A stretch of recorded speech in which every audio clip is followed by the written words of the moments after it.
മൗലികാവകാശങ്ങൾ മനുഷ്യർക്ക് മാത്രമല്ല മൃഗങ്ങൾക്കുമുണ്ടെന്ന് തെളിഞ്ഞ വർഷമായിരുന്നു 2013. മനുഷ്യർക്ക് തുല്യമായ അവകാശങ്ങൾ ചിമ്പാൻസികൾക്കുമുണ്ടെന്ന് ന്യൂയോർക്ക് കോടതി വിധിച്ചത് ഈ വർഷമായിരുന്നു.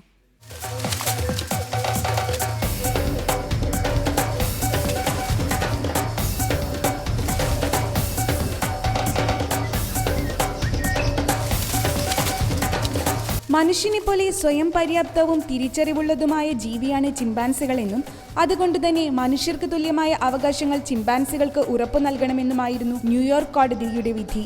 നോൺ ഹ്യൂമൻ റൈറ്റ് പ്രൊജക്ട് എന്ന സംഘടനയുടെ ഹർജിയിലായിരുന്നു കോടതി വിധി.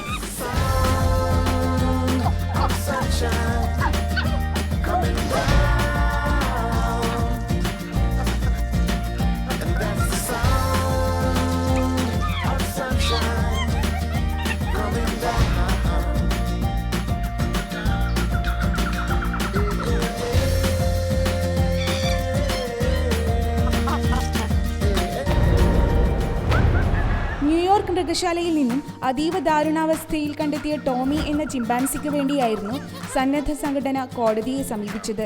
മനുഷ്യനുള്ള എല്ലാ കഴിവുകളും ടോമിക്കുണ്ടെന്ന് സംഘടന കോടതിയിൽ വാദിച്ചു. കോടതിയിൽ നിന്നുണ്ടായ അനുകൂല വിധിയെ തുടർന്ന് ടോമിയെ മൃഗശാലയിൽ നിന്നും മോചിപ്പിച്ചു. ചിമ്പാൻസികൾക്ക് പുറമെ ഗൊറില്ലയ്ക്കും ഡോൾഫിനും ആനകൾക്കും വേണ്ടി കോടതിയിൽ പോകാനൊരുങ്ങുകയാണ് non human right project. Coming down.